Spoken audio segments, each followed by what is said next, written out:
જય માતાજી મિત્રો, હર મહાદેવ. સ્વાગત છે તમારું ગુજરાતી ઇન્વેસ્ટર ચેનલની અંદર. આજનું માર્કેટ ગેપ ડાઉનની સાથે ઘણું એવું વીક થતું જોવા મળ્યું. નિફ્ટીની અંદર ઘટાડા સાથે ક્લોઝિંગ અને સાથે એવી જ રીતે બેંક નિફ્ટીની અંદર આપણે ઘટાડા સાથે ક્લોઝિંગ જોવા મળ્યું. ઘણું માર્કેટ નબળું સાથે બંધ થયેલું જોવા મળ્યું છે. એની પાછળના ઘણા કારણો આપણે ગણાવી શકીએ, પણ એમાંનું મુખ્ય કારણ શું છે અને એની સાથે આજના દિવસે સ્ટોક સ્પેસિફાઈડ સારું એવું માર્કેટની અંદર જોવા મળ્યો. પણ આજનો એક્સિડન્ટ ઓફ ધ ડે જોવા મળતો હોય તો એવો એક શેર હતો એક્સિસ બેંક, કે જે બેન્કિંગ લાઇનની અંદર તમામ મિત્રોની નજર હશે તો એક્સિસ બેંક ઉપર ખાસી એવી નજર હશે. પણ એની સાથે સારી એવી નજર કોઈની એવું રહી હોય એવું એક કંપની હોય તો એ વેદાંતા હતી, કે આજના દિવસે દરેક મિત્રોની નજર વેદાંતા ઉપર હશે. જો તમે માર્કેટ ના જોયું હોય તો તમે જોજો મિત્રો કે એકાએક આવેલો સ્પાઇક કે એની પાછળનું રીઝન શું છે.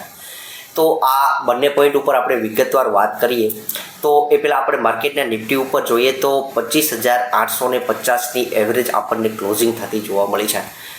એમ જોઈએ તો ગેપડાઉન સાથે શરૂ થયેલું આપણું માર્કેટ એક પણ રિકવરી સાથે જોવા ન મળે. આજે નિફ્ટી 50ની કે આજે એક્સપાયરી પણ હતી, કે મંગળવારનો દિવસ જે એક્સપાયરી આપણે જોવા મળે છે કે એમાં એક્સપાયરીના દિવસે પણ એવી વોલેટિલિટી આજે ન જોઈ એ માર્કેટ એક પૂરેપૂરું વીક સાઇડ જોવા મળ્યું.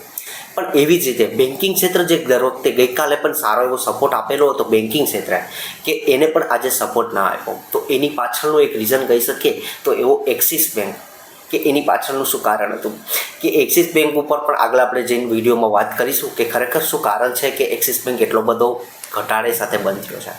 તો બીજી વસ્તુ વાત કરીએ તો મેઇન વસ્તુ આપણે ગણાવી શકીએ કે માર્કેટને એટલું નબળા સાથે ક્લોઝિંગ થતું જોવા મળ્યું હોય તો એની પાછળ રૂપિયાનું નબળું પડ્યું, કે એક ફ્રેશ લો કહી શકીએ રૂપિયાનો જોવા મળ્યો છે, કે જે એની અંદર 91નો નવો લો આપણને જોવા મળી રહ્યો છે. કે આપણે એને સાથે ડોલરની સાથે કમ્પેર કરીએ તો આપણો રૂપિયો આખા એશિયાની અંદર સૌથી નબળો ગણાવી શકીએ એવું આપણો રૂપિયાનું પરફોર્મન્સ જોવા મળ્યું છે.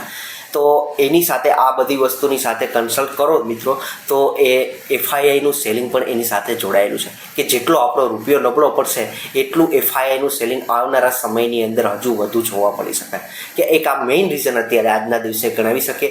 આ સિવાયનું જો રૂપિયાનું નબળા પડવાનું કારણ એક ગણાવીએ તો એક ભારત અમેરિકાની જે ટ્રેડ ડીલ છે એની ઉપર જેટલું ડીલે થશે એટલું આપણો રૂપિયો છે એ વીક થતો જોવા મળતો હશે. તો આ એક મેઇન રીઝન આજના દિવસના માર્કેટની એક નવા લો સાથે જે ક્લોઝિંગ થતી જોવા મળી છે, કે માર્કેટ આજે આ સપ્તાહના નવા લો સાથે ક્લોઝિંગ થતું જોવા મળ્યું છે, કે કારણ આપણે દર્શાવી શકીએ. પણ આજના દિવસે બીજી એક ક્ષેત્ર કે બેન્કિંગ ક્ષેત્ર સારું એવું સપોર્ટ આપી રહ્યું હતું, પણ એ સાથે બેન્કિંગ ક્ષેત્ર વીક પડવાનું કારણ એક્સિસ બેંકની અંદર, કે જે એની એક કોમેન્ટ્રી જોવા મળી છે બેન્કિંગ એના જે મેનેજમેન્ટ દ્વારા, કે એને એવું લાગી રહ્યું છે કે એનઆઈએમ છે એનો એ નબળો પડે એમ છે. એનઆઈએમ એટલે વસ્તુ શું છે મિત્રો, કે એનઆઈએમ એટલે કે નેટ ઇન્ટરેસ્ટ માર્જિન, કે જે કોઈ કંપની પોતાના માર્જિનની અંદર જો વીકનેસ દેખાડતો હોય, કે આવનારા સમયની અંદર Q3ની અંદર એમને જો વીકનેસ લાગતી હોય તો એ માર્કેટ માટે એના કંપનીની માટે ઘણી એવી નેગેટિવ વસ્તુ ગણાવી શકે. તો આજના દિવસે ગેપડાઉનની સાથે એક્સિસ બેંકનો શેર આપણને જોવા મળ્યો. એ ગેપડાઉનની સાથે એનો એ શેરની અંદર રિકવરી ના જોવા મળે. પણ આની આ જ વસ્તુ શું એવી પ્રાઇવેટ બીજી બેંકોની અંદર જોવા મળે છે કે નહીં, આ એક માર્કેટ માટે જોવાનો એક પ્રશ્ન છે, કે બીજી બેંકની અંદર શું એનઆઈએમની અંદર ઘટાડો જોવા મળે છે, કે એને મેનેજમેન્ટનું શું કહેવું છે. આ સાથે એક્સિસ બેંકની એક સિટી દ્વારા એક રિપોર્ટ પણ જોવા મળ્યો હતો, કે એ રિપોર્ટની અંદર પણ એ એક્સિસ બેંકનું Q3ની અંદર વીકનેસની સાથે કમ્બાઈન કરી રહ્યા છે. તો આ બધા એક કારણ કહી શકીએ કે બેન્કિંગ ક્ષેત્રને નબળું પાડવામાં પાછળનું એક આ રીઝન ગણાવી શકે. ત્યાર પછી ગઈકાલના વિડીયોની અંદર આપણે કવર કરેલો પોઈન્ટ કે 35% સુધી શેરના ભાવની અંદર જોવા મળ્યો, કે એવો શેર આજના દિવસે પણ એક ગ્રીનની અંદર, કે આટલું માર્કેટ નબળું હતું તેમ છતાંય જમ્પ જોવા મળ્યો. એક કવર કરીએ છીએ એક પોઈન્ટને, કે આ એક નબળા માર્કેટની અંદર કોઈ શેરની અંદર જમ્પ જોવા મળતું તો એની પર નજર રાખવી જોઈએ. તો શક્તિ પંપ કે જે 5 દિવસની અંદર 35% જેટલો છે, કે ₹550 એવરેજ જોવા મળતો, આજથી 5 દિવસ પહેલાં જોશો મિત્રો તો આ ₹550 ભાવની આસપાસ આ શેરનો ભાવ જોવા મળતો હતો. ત્યાંથી જમ્પ મારીને ₹780 સુધીનો જોયેલો છે. એક બે નાના એમને કંપનીને MP અને ઝારખંડથી નાના ઓર્ડર પણ મળેલા છે, કે એ પોઈન્ટને પણ આવરેલો છે આપણે ગઈકાલના વિડીયોની અંદર. તો શક્તિ પંપ સારો એવો જમ્પ જોવા મળ્યો છે.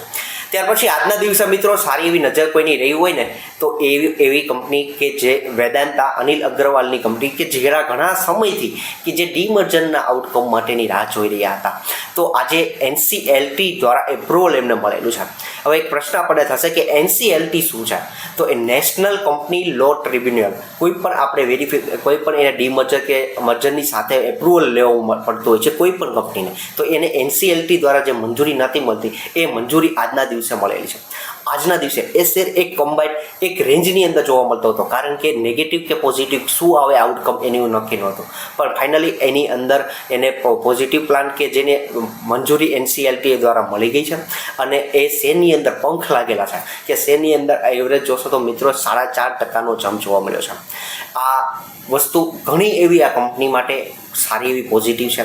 જો તમારા પાસે આ કંપનીનો શેર છે તો ઘણી એવી સારી વસ્તુ ગણાવી શકીએ કે એને 5 ભાગની અંદર ડીમર્જ થશે, કે 5 ભાગની નવી એન્ટિટીની અંદર આપણને ભાગ જોવા મળશે. કઈ એવી ભાગ પડશે? તો એની અંદર જોશો તો Vedanta aluminium, Vedanta power, Vedanta zinc, ચાંદી અને મેટલ કે જે એનો એક શેર હશે.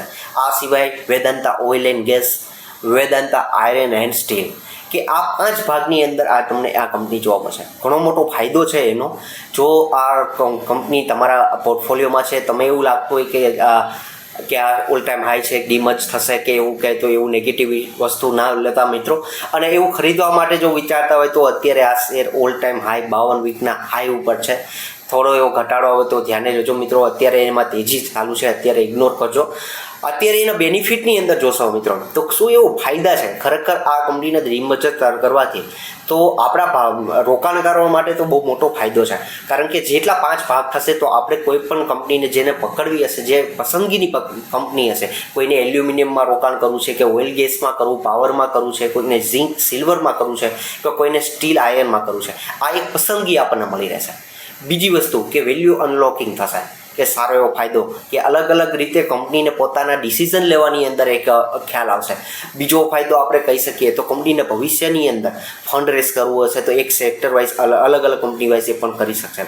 બીજું વસ્તુ કે આ એક 5 એન્ટિટી અલગ પડશે તો એના લીધે બીજો મોટો બેનિફિટ ગણાવી શકીએ તો એ કંપનીને એના મેનેજમેન્ટ ઉપર એક અલગ અલગ એન્ટિટી વાઇઝ ફોકસ આપી શકાય. એ કે લાંબા ગાળા માટેની વસ્તુ છે. ઓલ ઓવર સારામાં સારું ડિવિડન્ડ આપતો શેર, અને શેરની અંદર અત્યારે સ્ટીલ મેટલની અંદર તેજી પણ સારું છે. હિન્દાલ્કો અને ટાટા સ્ટીલ કરતાં પણ સારામાં સારું રિટર્ન આપેલું હોય તો આ વેદાંતાએ છે. કારણ કે રિટર્નની કરતાં એની કરતાં વધારે વસ્તુ જોશો તો મિત્રો સારામાં સારું ડિવિડન્ડ આપેલું છે. એક સારી વસ્તુ ગણાવી શકીએ કે ડિવિડન્ડની અંદર સારામાં સારું પ્રોફિટ તમને થતો હશે. આ સિવાય ક્યાં એવા શેર સ્ટ્રોંગ હતા કે જેને પણ ધ્યાનમાં રાખી શકાય, તો આવતીકાલે એના પહેલાં એક વસ્તુ ધ્યાને એક યાદ આવી છે મિત્રો કે આઈસીઆઈસીઆઈ પ્રુડેન્શિયલ એએમસી કે મેનેજમેન્ટ એએમસી કંપનીનો જે આઈપીઓનું આજનું ક્લોઝિંગ જોવા મળ્યું, ખૂબ જ સારું એવું સબસ્ક્રિપ્શન મળ્યું છે. શા માટે ધ્યાને દોરું છું? કારણ કે સબસ્ક્રિપ્શન એટલું સારું મળ્યું છે કે પ્રીમિયમની અંદર પણ સારો એવો જમ્પ છે. તો આજના દિવસે એની અંદર QIB એની અંદર 122 ગણું QIBનું સબસ્ક્રિપ્શન છે. ખૂબ જ હાઈએસ્ટ કહી શકીએ, હાઈએસ્ટ લેવલનું કહી શકીએ એવું સબસ્ક્રિપ્શન જોવા મળ્યું છે. સાથે આપણી જેવી રિટેલ પબ્લિકની અંદર એવરેજ 2.39x એટલે 2.39 ગણો ભરાણો છે. ત્યાર પછી આ શેર હોલ્ડર કોટાની અંદર કે જેની પાસે આઈસીઆઈસીઆઈ બેંકનો શેર હતો અને એને પણ એપ્લાય કરેલી હશે તો એને પણ 9 ગણો એમાં સબસ્ક્રિપ્શન મળેલું છે. ઓલ ઓવર જોઈએ તો 38.76 ગણો આ શેર ઓલ ઓવર આ સબસ્ક્રિપ્શન મળ્યું છે.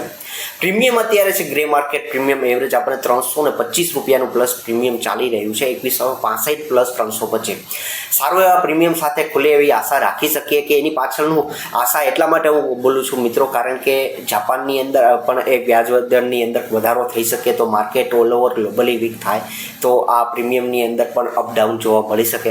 જો તમે જોયેલો હશે આઈસીઆઈસીઆઈ બેંકના આઈસીઆઈસીઆઈ પ્રુડેન્શિયલનો જે આઈપીઓનો જે આપણે વિડીયો બનાવેલો છે તમે એને વિગતવાર જોજો કે ખરેખર વસ્તુ કઈ રિસ્ક છે કે એને આપણે કવર કરેલો હતો. હવે આવીએ જ લાસ્ટ પોઈન્ટ ઉપર મિત્રો, તો સ્ટ્રોંગ કંપનીઓ રહેલી હોય તો આજના દિવસે ઓઇલ માર્કેટિંગ કંપની કે જેની અંદર BPCL કે સારું એવું સ્ટ્રોંગ સાથે ક્લોઝિંગ સાથે ટાઇટન જેવી કંપની અને ટેક મહિન્દ્રા જેવી કંપની નિફ્ટી, કે જે આ કંપનીઓ સારી એવી સ્ટ્રોંગ સાથે ક્લોઝ થતી જોવા મળી. આવતીકાલે આ બધી જ કંપનીઓ અને ઓલ ઓવર આ બધી જ કંપનીઓ પર નજર રાખજો મિત્રો. અને બીજી વસ્તુ કે આજે વિડીયોની અંદર કોઈ પણ કંપની વિશે વાત થયેલી છે, કોઈ પણ કંપનીને ખરીદવા કે વેચવાની મારા તરફથી ભલામણ સમજશો નહીં મિત્રો. આ એક ઇન્ફોર્મેશન અને અપડેટ માટે, ન્યૂઝ અપડેટ માટે આ એક વિડીયો બનાવેલો છે. બીજું કંઈ અમારા તરફથી ખરીદી કે વેચાણ કરવાની સલાહ સમજશો નહીં. વિડીયોના અંત સુધી તમે બન્યા રહ્યા છો. ખૂબ ખૂબ આભાર. Thank you. ચેનલ સબસ્ક્રાઈબ કરવાનું ના ભૂલતા, તમારા મિત્રો સાથે શેર કરવાનું ના ભૂલતા. Thank you.